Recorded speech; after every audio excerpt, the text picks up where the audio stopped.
কিহৰ কাৰণে তেওঁ হাগ্ৰামা মহিলাৰী ডাঙৰীয়াৰ এডিটেড ভিডিঅ' প্ৰচাৰ চলাই আমাক বুজাব খুজিছে ৰাজনীতি কেনেদৰে কৰে ভুৱা ৰাজনীতি তেওঁহে কৰে যোৱাকালি প্ৰমোদ বড়ো ডাঙৰীয়াই প্ৰেছৰ আগত আহি কেইটামান ষ্টেটমেণ্ট দিলে আৰু ৰঙালী বিহুৰ শুভেচ্ছা বুলি তেওঁ এই ষ্টেটমেণ্টখিনি দিলে অতি দুৰ্ভাগ্যজনক যে অসমীয়া নতুন বছৰৰ প্ৰথম দিনাখনে তেওঁ যিবিলাক কথা কৈ গ'ল এই কথাবিলাক একেই আগৰ দৰে যি ধৰণৰ ভেলুলেছ কথা কৈছিল ভেলুলেছ কথা কিছুমান কৈ গ'ল আৰু প্ৰত্যুত্তৰ হিচাপে মই তেওঁক জনাব খোজোঁ যে আপুনি যিবিলাক কথা কৈছে খুব হাঁহি উঠা কথা আৰু আপুনি কৈছে যে চাকৰি ভুৱাকৈ দিয়া নাই আৰু এই প্ৰশ্নটো উত্থাপন কৰিছিলোঁ আৰু BTCৰ ৰাইজে দেখিছে আপোনালোকে ৰিচেণ্টলি যিটো চাকৰি দিছে কি ধৰণে দিলে টেট পৰীক্ষা দিয়া যিখিনি কেণ্ডিডেট আছিল এই কেণ্ডিডেটৰ আপোনাৰ যিটো মেৰিট লিষ্ট নোলোৱাকৈ তেওঁলোকে এটা ইণ্টাৰভিউ পাতি ফেলে ইহঁতক চাকৰি দিয়া হ'ল আৰু চাকৰিত কাট অফ মাৰ্ক যিটো বহুত কাট অফ মাৰ্ক এনেকুৱা ওলাল যিবিলাকে পাব লাগিছিল পোৱা নাই আৰু এইটো আমি কোৱা কথা নহয় BTCৰ বিভিন্ন অঞ্চলৰ ৰাইজৰ ফালৰ পৰা আমাক এই বিষয়ে প্ৰশ্ন উত্থাপন কৰিছে আৰু তেওঁলোকৰ হৈ আমি এই প্ৰশ্নটো উত্থাপন কৰিছিলোঁ চৰকাৰক প্ৰমোদ বড়ো ডাঙৰীয়াক যে আপোনালোকে কেনেকৈ এই চাকৰিবিলাক দিলে মই চাকৰি পোৱা মানুহবিলাকক ভুৱা বুলি কোৱা নাই চাকৰি দিয়া পদ্ধতিটোহে ভুৱা বুলি কৈছোঁ তো প্ৰমোদ বড়ো ডাঙৰীয়াই যি ধৰণে চাকৰি দিলে সম্পূৰ্ণৰূপে নীতি বহিৰ্ভূতভাৱে ভুৱাভাৱে কোনো মেৰিট লিষ্টত চাকৰিৰ কেণ্ডিডেটৰ নাম নোলোৱাকৈ মনে মাতি নি ৰাতিৰ ভিতৰত ইণ্টাৰভিউ লৈ এই চাকৰিখিনি দিয়া হ'ল য'ত কাট অফ মাৰ্কত বহুতে পাব লগা আছিল কিন্তু তেওঁলোকে নাপালে আৰু এই প্ৰশ্নটো উত্থাপন কৰাৰ কাৰণে তেওঁলোকে পাকে প্ৰকাৰে এতিয়া বিভিন্ন ধৰণৰ কথা ক'ব খুজিছে বিগত সময়ছোৱাত প্ৰমোদ বড়ো ডাঙৰীয়াই যি ধৰণে চাকৰি দিছে যি কেইজনক দিছে 99ৰ কথা ওলাইছে 99ততো সকলোৱে চাকৰি পোৱা নাই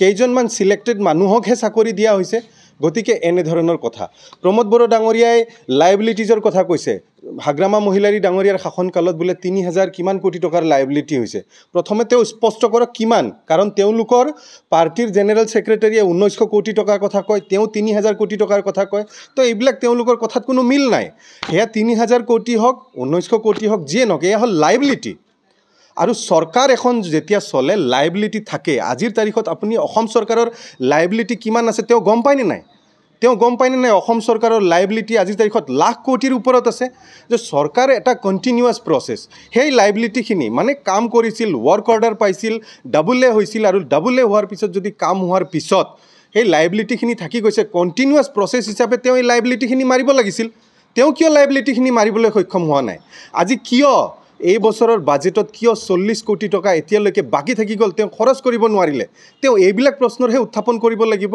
তো ৰাইজে এইবিলাক বুজি পায় যে চৰকাৰ চলিলে লাইবিলিটি থাকিবই আৰু লাইবিলিটি থকাটো ডাঙৰ কথা নহয় কণ্টিনিউৱাছলি যেতিয়া তেওঁৰ চৰকাৰ আহিব তেওঁ লাইবিলিটিখিনি মাৰিব লাগিছিল হাগ্ৰামা মহিলাৰীৰ চৰকাৰ থাকিলে হাগ্ৰামা মহিলাৰীয়ে লাইবিলিটি মাৰি আকৌ নতুন কাম দিলে হয় নতুনকৈ চলি গ'ল হয় এই প্ৰচেছত চৰকাৰ চলে গতিকে প্ৰমোদ বড়ো ডাঙৰীয়াই এই বিষয়বিলাক হয়তো তেওঁ এতিয়ালৈকে 4 বছৰ চৰকাৰ চলায়ো গম পোৱা নাই যে লাইবিলিটি বিষয়টো কি তেওঁ কৈছে যে যি তেওঁৰ 5 বছৰীয়া চৰকাৰ শাসনকাল এইটো সমাপ্ত হৈছে মই নিজে ষ্টেটমেণ্ট দিছিলোঁ মই তেওঁৰ চৰকাৰ শেষ হ'ব বুলি কোৱা নাই কিন্তু ফাইনেন্সিয়েল যিটো বাজেট বিত্তীয় বাজেট তেওঁৰ শেষ হ'ব এই কথাষাৰহে কৈছোঁ তেওঁ এই কথাষাৰ বুজি পায়নে নাই তেওঁৰ চৰকাৰ 2020 চনত আহিছিল 21 চনৰ মাৰ্চ মাহত তেওঁ প্ৰথম বাজেটৰ হিচাপ দিছে 22 চনৰ মাৰ্চত তেওঁ দ্বিতীয় বাজেটৰ হিচাপ দিছে 23 চনৰ মাৰ্চত তেওঁ তৃতীয় বাজেটৰ হিচাপ দিছে 24 চনৰ মাৰ্চত তেওঁ চতুৰ্থ বাজেটৰ হিচাপ দিছে আৰু 25 চনৰ মাৰ্চ যিটো অতিক্ৰম কৰিলে এইটো পঞ্চম বাজেটৰ তেওঁ হিচাপ দিলে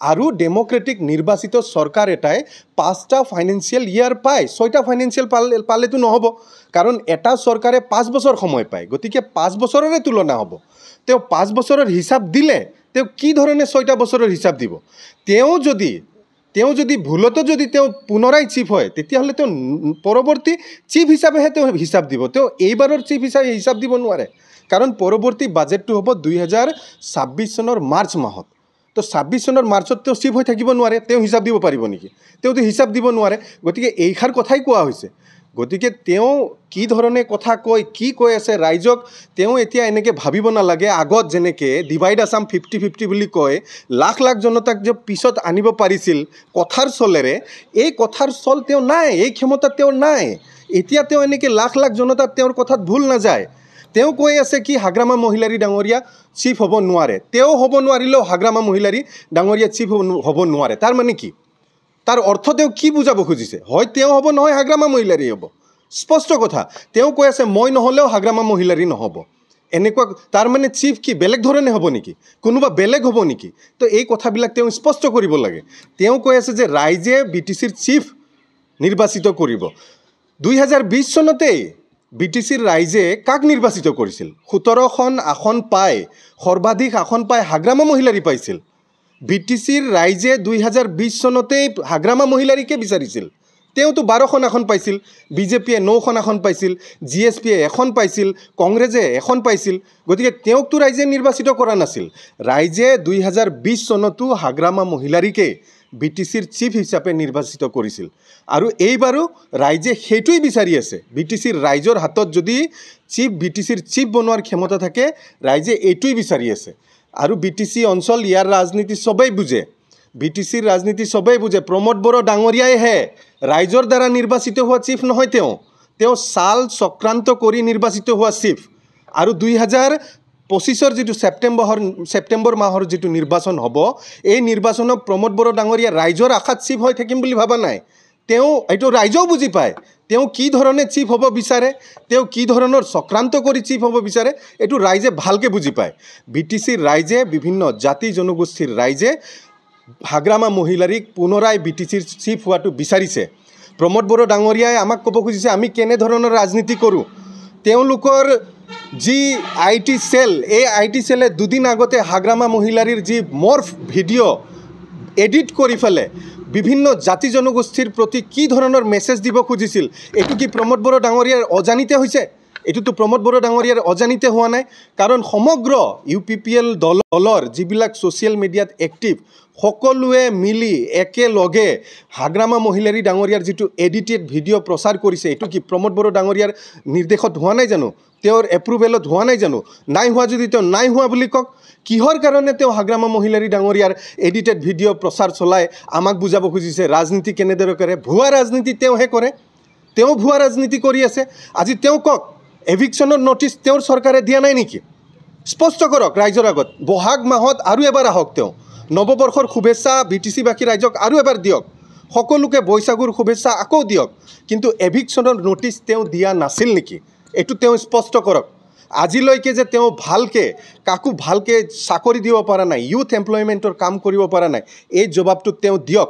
কিদৰে ৰিচেণ্টলি তেওঁলোকে শিক্ষকৰ চাকৰি দিলে, মেৰিট লিষ্টৰ লিষ্ট নোলোৱাকৈ ৰাতি ৰাতি মাতি নি ফেলে তেওঁলোকে এটা কাট অফ মাৰ্ক ঠিক নকৰাকৈ কিদৰে বহুতক চাকৰি দিলে, এইটো তেওঁ স্পষ্ট কৰক। মহিলাসকলক কেনেদৰে ঠগালে স্পষ্ট কৰক। বিভিন্ন জাতি জনগোষ্ঠীৰ তেওঁ নাম লৈ থাকে, বিভিন্ন জাতি জনগোষ্ঠীৰ সৈতে তেওঁলোক কি কৰিলে স্পষ্ট কৰক। শৰণীয়াসকলক কিদৰে ঠগাই আছে, তেওঁলোকৰ ST চাৰ্টিফিকেট কাটাৰ কাৰণে নৱশৰণীয়াক টিকেট নিদিলে, এইবিলাক কি শৰণীয়াসকলে বুজি পোৱা নাই নেকি? মাইনৰিটিসকলৰ এভিকশ্যন নটিচ দি মাইনৰিটিসকলে তেওঁক বুজি পোৱা নাই নেকি? আজি আদিবাসীসকলক ST জনজাতিকৰণ তেওঁ কিবা ষ্টেণ্ড দিছে নেকি? দিয়া নাই জানো? তেওঁ দিছে ষ্টেণ্ডটো দিয়া নাই। তেওঁ আদিবাসী জনজাতিকৰণত, কোচ ৰাজবংশীৰ জনজাতিকৰণত কিবা ষ্টেণ্ড দিছে নেকি? বৰং তেওঁৰ ষ্টেণ্ডটো কমপ্লিটলি উল্টা। তেওঁ কৈছে কোনো পধ্যেও আদিবাসী আৰু কোচ ৰাজবংশীক ST দিব নালাগে, এইটো তেওঁৰ স্থিতি বিভিন্ন জাতি জনগোষ্ঠীক লৈ। গতিকে এইবিলাক স্পষ্ট। প্ৰমোদ বড়ো ডাঙৰীয়াই চলাহী কথাৰে মানুহক আৰু যে ভুৱাকৈ চলাব পাৰিব, এইটো অসম্ভৱ। তেওঁ নোৱাৰে। তেওঁৰ কথাৰ আজিৰ তাৰিখত ভেলু নাই। তেওঁৰ কি কৰিব পাৰিলে আজিৰ তাৰিখত হিচাপ দিয়ক। ফলছ প্ৰপাগাণ্ডা, মিছা প্ৰপাগাণ্ডা, এডিটেড ভিডিঅ' এইবিলাক প্ৰচাৰ চলোৱা তেওঁ বন্ধ কৰক।